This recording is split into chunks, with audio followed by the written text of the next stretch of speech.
Today I went out to a market, and sometimes you find the odd bargain, sometimes you don't. In the past I've found cassette tapes at a reasonable price there, and today I was looking around and I spotted this radio. Now this is a Hitachi, and it's a European model, I think, because I can see an E on here, but it's a KH-438E, and it says in here it's made in Hong Kong. So I think the age of this is probably at least 40 years old. It may be slightly more. It might be closer to sort of 1980, which would make it sort of a lot older, maybe 44 years old.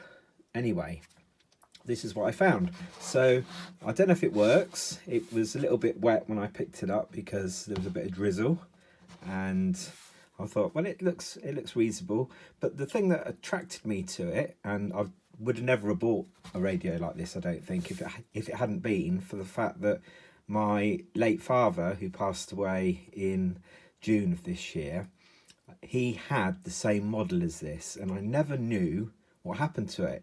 So when I saw it, I thought, blimey, that'll bring back a few memories, be a nice little project perhaps. So here it is, and as you can see, it's a fairly straightforward radio, mono with medium wave and FM.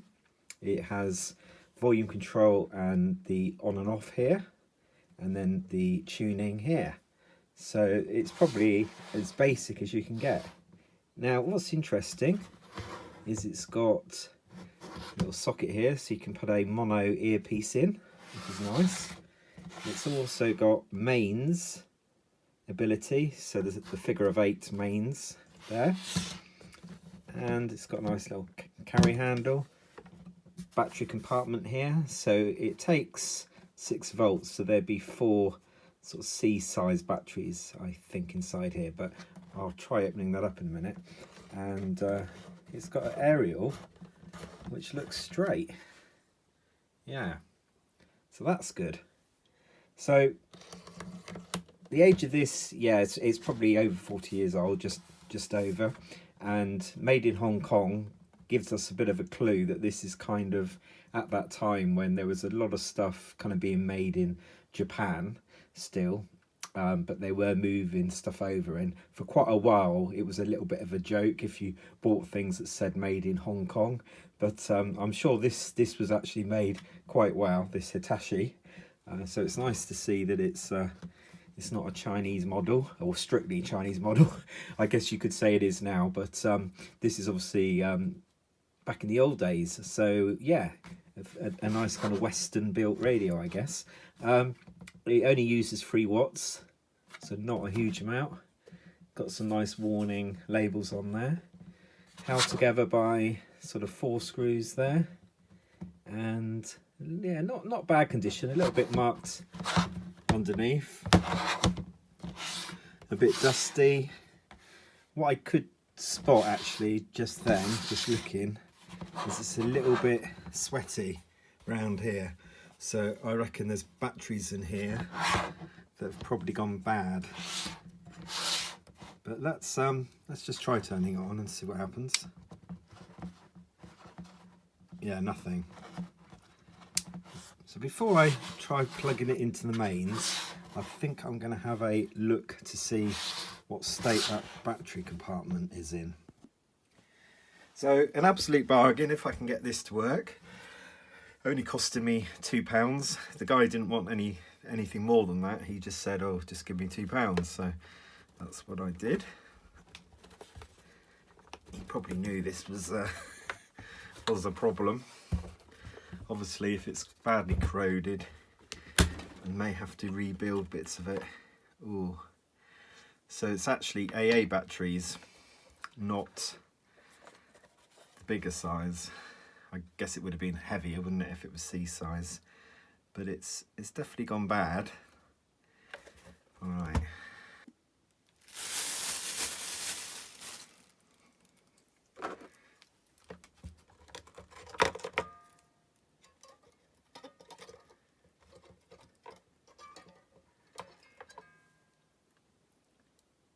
So these batteries have been in here a little while. It says that they expire in 2012, and obviously they had a bit of life before that, so I don't know if it was maybe 4 or 5 years that they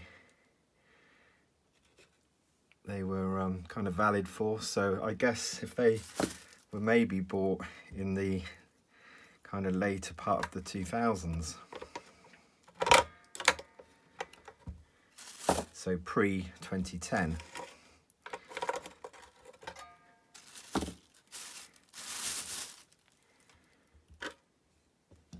Not looking that bad.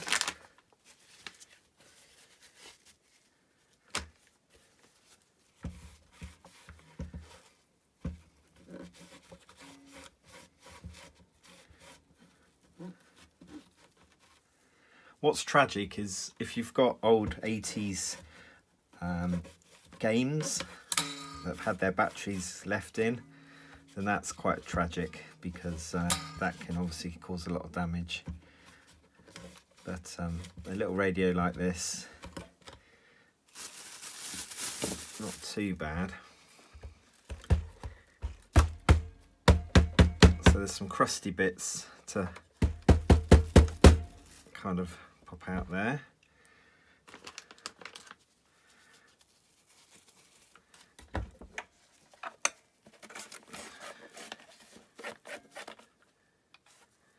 So there's a bit of corrosion.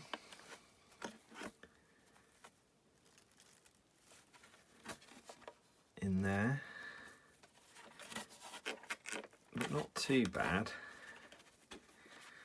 Now I've got some stuff for the car that I've not really used, but I think you can sort of put it onto metal and that might help to neutralise the acid. So that might be worth a try. Let me just pick up that stuff off of the mat. And let's give this a little scratch. I'll probably want to maybe take it apart just to see if this corrosion has kind of gone further into the radio. That was the song, wasn't it, this corrosion? Sisters of Mercy.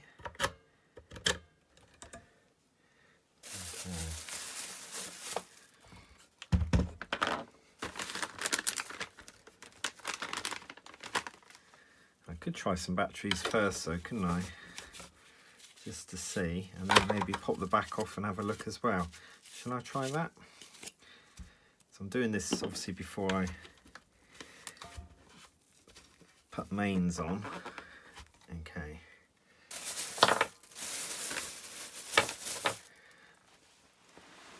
I want to find some batteries.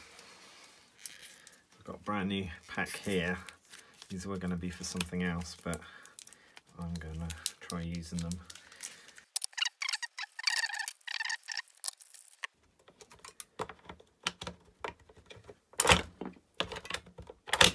Stay. Doesn't want to stay, does it? Okay. Obviously this will dry off in a minute.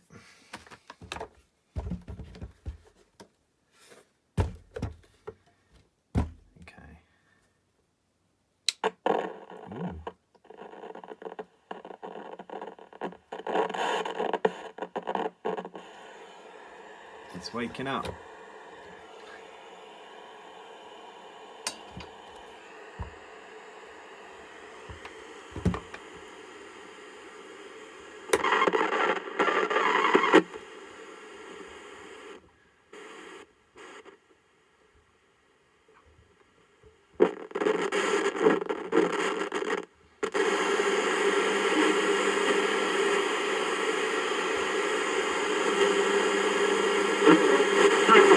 Hasn't changed. This is trust, and I don't think.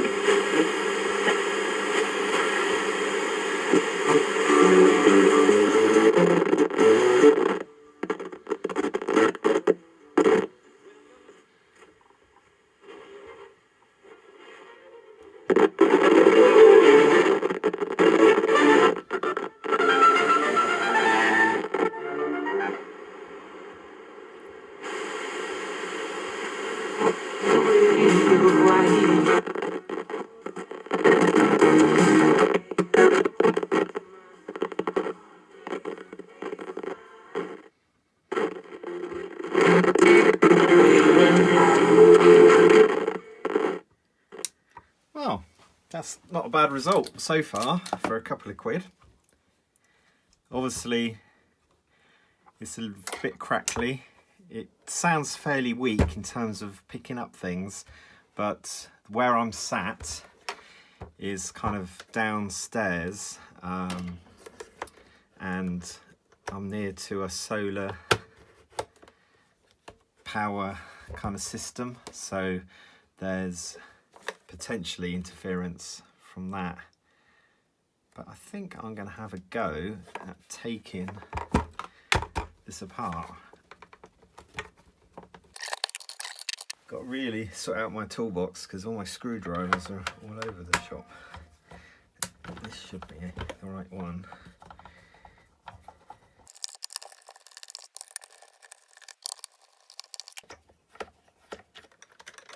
Don't want to come out that one. Okay.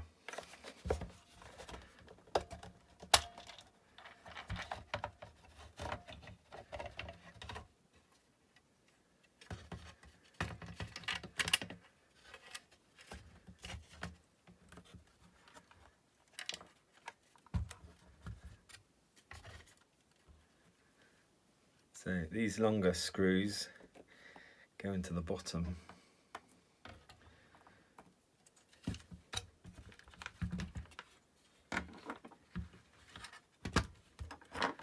So what's interesting here, this does show to me that it is a pretty old radio. I've seen this in a lot of early 80s radio cassette players, this style of board, component wise, and all these kind of adjustments here as well. Yeah, it does look like a very early 80s radio. Almost 1 watt of power on the speaker, 0.8. There's the mains transformer, so that's just connected to the power on that side. Oh, that's quite nicely done. So that's just straight to the board. So one board here, that's the earphone. So probably the audio side is more this side of the board. This is the tuning side, obviously. There's the ferrite aerial for the medium wave. And on this side is more or less where the power comes in. So power, radio tuning, and then audio amplifier. But it's not dusty. It looks nice and clean. This is the back of the volume. Okay, I should be able to get in there quite easily to clean it. Strange, isn't it? So there's a ribbon coming that way. Oh, I see. So yeah, obviously amplifier side coming into here, and then you've got the actual output, the loudness, into the speaker. Not room here, but that's only because of the battery compartment. It could have probably taken maybe slightly bigger batteries with a slight design change. This speaker, if it was kind of higher up, you could probably have just about squeezed in some C-cell batteries into here, but that would obviously make the radio a lot more heavy to carry with this cotton wool bud. 1 or 2 here. Just using some alcohol, 90 to 91%. Don't be tempted to drink it. Okay.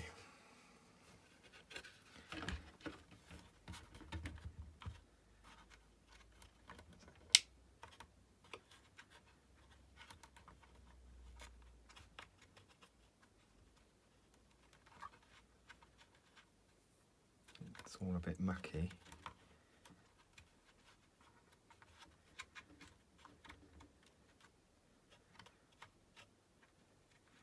I'm going to have to spray this anyway, because it's obviously internal, the actual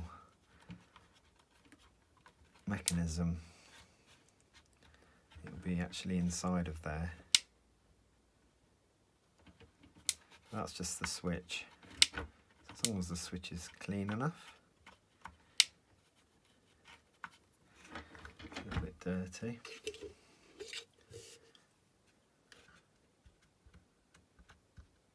Some of this might kind of go through.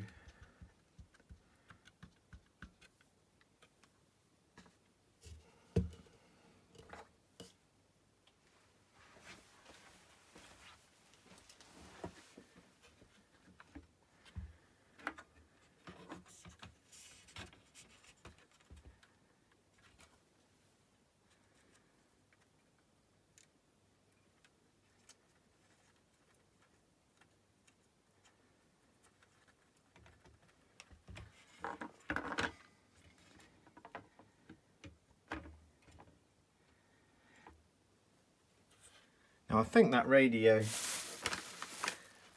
only worked by chance, because this is not connected. The rust is kind of, yeah, the corrosion and the rust probably affected that there, so that will need to be resoldered.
Well, for the drive time still to come.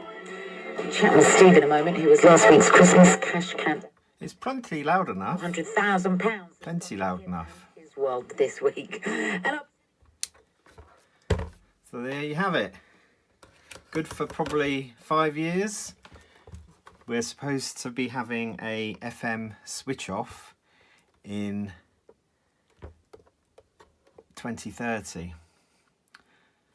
That might get pushed back again, but you never know. Good for 5 years anyway. Now to find a home for it. Well, thank you for watching this video. Please can you like and subscribe, and I'll do some more similar videos in the future. Bye for now.